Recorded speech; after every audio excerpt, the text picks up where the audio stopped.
우리가 예수님을 통해서 세례를 받고 구원받은 사람들은 이 새로운 변화가 일어납니다. 그러면 이 변화의 삶을 어떻게 해야 될까라는 것을 오늘 본문에서 계속 이어지면서 말씀하세요. 그러니까 그리스도인들은 어떻게 살 것인가라는 근본적인 물음, 그에 대한 대답입니다. 오늘 첫 번째 보면 하나님께서 택하시고 거룩하고 또 사랑받기 때문에 우리들은 이제 사랑을 베풀어야 된다, 이렇게 말씀하고 있으세요. 우리 12절부터 14절까지 같이 한번 읽어보겠습니다. 그러므로 너희는 하나님이 택하사 거룩하고 사랑받는 자처럼 긍휼과 자비와 겸손과 온유와 오래 참음을 옷 입고, 누가 누구에게 불만이 있거든 서로 용납하여 피차 용서하되 주께서 너희를 용서하신 것 같이 너희도 그리하고 이 모든 것 위에 사랑을 더하라. 이는 온전하게 매는 띠니라. 아멘. 우리는 누구인가? 우리는 누구인가? 말씀하세요. 우리는 하나님이 택하시고 거룩하게 하사 사랑받는 자다. 이 놀라운 말씀이죠. 하나님께서 우리를 택하셨다. 그죠? 하나님이 우리를 지명하여 불렀다. 우리를 택하셨다. 그러면서 우리 하나님이 우리를 택하시고 거룩하게 하십니다. 택하신 자들은 반드시 거룩하게 하십니다. 구원받은 자체가 거룩이죠. 세상 죄와 구별된 자, 하나님이 우리를 새롭게 구별시킨 자, 그래서 우리를 택하시고 거룩하게 하시고 하나님의 사랑 우리가 마음껏 받는, 하나님의 사랑을 받은 자예요. 그래서 이렇게 택하시고 거룩하고 사랑받는 자처럼 우리는 어떻게 되느냐면 긍휼과 자비와 겸손과 온유와 오래 참음을 옷 입어라. 그러니까 하나님이 주시는 이 놀라운 은혜들을 이 택하신 사람들, 하나님 거룩하게 하신 사람들, 사랑받는 사람에 더해서 하나님의 모든 신앙생활에 가장 중요한 거죠. 하나님의 긍휼, 하나님의 자비, 하나님의 겸손, 온유, 오래 참음, 이걸 이제 우리에게 덧입혀서 우리가 그렇게 하라는 거예요. 이제 우리는 긍휼히 행하는 사람이 되고 자비한 사람이 되고 겸손하고 온유하고 오래 참음을 옷 입어서, 이제 그러면 이렇게 하나님의 은혜 속에 이런 귀한 것들이 우리에게 덧입혀지면 어떻게 되냐 했죠. 삶 속에서 누가 누구에게 불만이 있거든, 분명히 불만이 많잖아요. 근데 이 불만이 많은 이것을 어떻게 될 거니까, 보통 이제 우리가 있으면 불만 많은 사람과 함께하면 사실 불만이 나올 만한 그 환경이잖아요, 상황이잖아요. 어떤 그 직장이든 뭐든, 그러면 같이 불만하게 돼 있습니다. 그렇죠? 그리고 우리에게 불만하면 또 뭐 화가 나니까 또 막 욕하고 뭐라고 하겠죠. 근데 우리 주님은 이렇게 하나님이 택하시고 그리고 거룩하게 하시고 사랑받고, 그래서 긍휼과 자비와 용서와 겸손과 온유와 오래 참음을 입은 사람들은 그런 불만하는 사람이 있다면 용납해 주라는 거예요. 용납해 주라. 그러니까 엄청난 것이죠. 불만을 갖고 있는데도 불구하고 서로 용납해라, 서로 이해해 줘라, 그리고 피차 용서하라. 그러니까 항상 보면 우리가 주의할 것은 혼자가 아니죠. 항상 피차 서로 용납이 돼야 돼요. 그렇지 않으면 한 사람만 계속 있는 거고, 근데 서로 용납해 주고 또 피차 서로 용서해 주고, 그 이유가 뭐냐? 그 원인은 뭐냐? 주께서 우리를 용서해 주신 것 같이, 그렇죠? 우리가 주님의 놀라운 은혜를 받았습니다. 용서함을 받았기 때문에 우리가 서로 용서해 줄 수 있고 또 용납해 줄 수 있는 것, 이 모든 것이 하나님의 은혜죠. 거기에 더해서 사랑을 더해 주라. 이게 그리스도인의 삶의 변화예요. 그렇죠? 그래서 이렇게 주님을 믿는 사람들이 어떤 삶을 살아야 되느냐? 정말 이 더 멋진 삶, 더 한 수 거룩한 삶을 우리에게 요구하시는 거죠. 그러면서 두 번째는 평강과 감사가 있어야 한다라고 말씀하세요. 15절 한번 같이 읽겠습니다. 그리스도의 평강이 너희 마음을 주장하게 하라. 너희는 평강을 위하여 한 몸으로 부르심을 받았나니 너희는 또한 감사하는 자가 되라. 이 평강과 감사, 사실 우리에게 가장 있어야 될 것 같습니다. 왜냐하면 이 평강이라고 하는 것, 샬롬이라고 하는 것, 그렇죠? 우리에게 진짜 평강이 잘 없어요. 왜냐하면 이 세상에 살면 항상 우리 이 세상에 태어나자마자 경쟁 사회고, 누군가 치고 올라가야 되고, 그리고 뭔가 1등을 향하여 달려가야 되고, 무엇인가 많이 쌓아야 돼요. 부도 많이 쌓아야 되고 권력도 많이 가져야 되고 명예도 가져야 되고 인기도 가져야 되고 친구도 가져야 되고 직장도 가져야 되고 뭐 집도 가져야 되고 뭐 계속 뭔가 채워줘야 살 수 있는 사회에서 우리가 살거든요. 그런데 사실 이렇게 많은 것들을 갖다 보면 우리에게 그 복될 것 같아요. 즐거울 것 같아요. 기쁨이 될 것 같아요.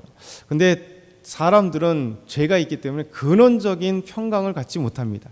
돈을 많이 가져도 만족할지 모르고 권력을 많이 가져도 만족할지 모르고 더 갖기를 원하고 또 친구들 많이 가져도 항상 외롭죠. 아무리 술자리 가서 친구들과 뭐 엄청난 뭐 사회 경제 뭐 불평 뭐 뭔 얘기를 다 해도 끝나면 허무하잖아요. 도대체 뭔 얘기야? 해결된 것도 없고 다시 현실로 돌아오는 것뿐이죠. 그런데 주께서는 우리에게 말씀하시기를 우리가 이렇게 평강이 없고 불안하고 그러나 진짜 인간이 가져야 될 것은 참된 평강. 그렇죠? 우리가 없던 있던 상관없이 주님 안에 있으면 그리스도의 평강이 우리에게 찾아오면 돈이 있어도 평강하고 없어도 평강하고 그렇죠? 권력의 자리에 있어도 내가 그것에서 무엇을 할 것인가에 대한 하나님의 비전과 꿈을 갖기 때문에 평강하고 없어도 하나님께서 또 주실 것을 믿고 나아가기 때문에 우리 하나님이 함께 하시는 걸 보면 평강한 거예요. 평강. 그래서 우리 삶의 가장 중요한 것은 평강이다. 사실 평강과 함께 따라오는 건 감사예요. 감사는 어떤 조건이 있어서 감사가 아니라 그냥 감사예요. 감사. 잘 생각해보면 하루에 감사들이 너무 많잖아요. 그래서 뒤집어 보면 이 감사가 얼마나 많은지 모르겠습니다. 예전에 말씀드린 것 같은데 전주대에서 이제 아이들 이제 개공 교수로 있을 때 채플에서 함께 할 때 항상 채플의 이 과목 중에 세 번 감사하는 게 3 이런 숙제가 항상 있습니다. 일주일에 3일 3번씩 감사하자. 그러니까 일주일 전체는 못하지만 그래도 3일 동안 3번, 하루에 맨날 3번씩 감사하자. 사실 우리에게 있어서 한번 감사를 잘 생각해 보면 하루를 정리하던 중간이든 감사가 되게 많거든요. 그래서 우리가 지나가면서도 보이는 거 감사. 요즘엔 가을이 이제 딱 됐잖아요. 어제 차 타고 다니면서 야, 참 너무 멋있다, 예쁘다. 그러니까 우리가 싹 예쁘다로 끝나면 그냥 그러고 끝나는 거예요. 근데 감사로 여겨진다면 야, 하나님이 이제 알맞게 때가 되니 여름 다 여름일 것 같은데 또 가을로 탁 접어들어서 온 대지가 이제 가을을 맞이하고 또 가을은 또 겨울을 준비하는 것이니까 얼마나 아름답게 사계절을 주시는가. 또 우리에게도 이렇게 덤으로 멋진 자연을 보게 하셔서 감사하다. 어제 참 감사의 마음이 막 나오는 거예요. 와, 하나님 감사합니다. 이 멋진 가을날을 주셔서. 이제 다음 주에는 더 이제 산들이 막 붉고 이게 하겠죠. 그 다음 주에는 뭐 더 멋있겠고요. 사실 우리에게 감사는 너무 많아요. 감사할 조건이 없어서가 아니라 감사는 믿음의 사람들만이 감사할 수 있어요. 그러니까 하나님을 생각하면 내 삶의 모든 것들이 감사한 거죠. 그래서 하나님 앞에 감사.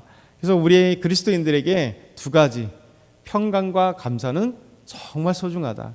그러니까 터져 나오는 거죠. 하나님의 평강이 놀랍게 꼭 있어서가 아니라 없어서도 감사, 있어서도 감사, 그리고 평강이 있기 때문에. 마지막으로는요, 세 번째는 그리스도의 말씀이 풍성하고 찬양이 가득한 이 사람들이 바로 우리 변화된 우리 그리스도인이라 말씀하세요. 마지막 16절 같이 읽겠습니다. 그리스도의 말씀이 너희 속에 풍성히 거하여 모든 지혜로 피차 가르치며 권면하고 시와 찬송과 신령한 노래를 부르며 감사하는 마음으로 하나님을 찬양하고. 우리 그리스도의 말씀이 우리 안에 풍성히 거하는 것. 하나님의 말씀이 풍성히 거하면 우리 안에 하나님의 말씀이 풍성할 때요, 누군가 나눠주고 싶어요. 그래서 가르치고 싶잖아요.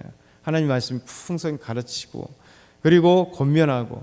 왜냐하면 우리는 그리스도인들이라는 것은 이제 하나님 말씀 안에 거하는 사람이고 말씀에 순종하잖아요.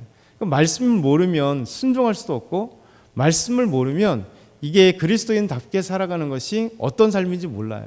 하나님의 말씀을 알게 되면 이렇게 살아야 되겠다. 이 말씀을 가지고 이렇게 하나님 앞에 순종해야겠다라는 거예요. 그래서 우리 주님께서 우리에게 그리스도의 말씀이 풍성하면 서로 나누는 거예요. 그렇죠?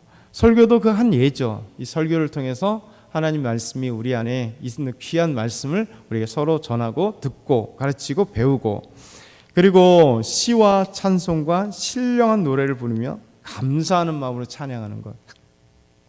우리 그리스도인들에게 감사와 찬양이 넘쳐나잖아요. 찬양이 막 흘러나오게. 이게 그리스도인의 모습이에요. 그래서 오늘은 사도 바울은 골로새 교회에게 우리 그리스도인들은 어떻게 살아야 될 것인가, 어떤 삶이 참된 그리스도인의 아름다운 삶일까. 사실 압축된 이야기지만 우리 신앙생활에 가장 중요하고 가장 기본적인 이 말씀들이 오늘 말씀입니다. 오늘도 저와 여러분이 이 말씀을 기억하면서 정말 오늘도 감사가 넘쳐나고 찬양이 넘쳐나고 또 하나님의 말씀이 넘쳐나고 평강이 넘쳐나고 우리가 사랑과 또 서로 용서가 넘쳐나는 저와 여러분이 다 되길 소망합니다. 사랑의 하나님,